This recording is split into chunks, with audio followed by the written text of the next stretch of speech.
సంధ్య theatre తొక్కిసలాట ఘటనకు అల్లు అర్జున్ కారణం కాదని AP BJP chief Rajahmundry MP Daggubati Purandeswari అభిప్రాయపడ్డారు.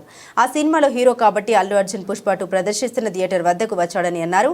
ఆ తొక్కిసలాట ఘటన ఆయన ప్రేరేపించింది కాదని పేర్కొన్నారు. ఈ కేసులో అల్లు అర్జున్ A11 గా ఉన్నారని, అలాంటప్పుడు మిగతా వాళ్ళని కాకుండా అల్లు అర్జున్ అరెస్టు చేయడం కరెక్ట్ కాదని స్పష్టం చేశారు. తొక్కిసలాట ఘటనపై నిన్న అసెంబ్లీలో సీఎం రేవంత్ రెడ్డి వాడివేడి ప్రసంగం చేయడం తెలిసిందే. ప్రధానంగా అల్లు అర్జున్ పై ఆయన నిప్పులు చెరిగారు. ఈ ఘటనలో అల్లు అర్జున్ తప్పు ఉందంటూ ఆరోపణ చేశారు.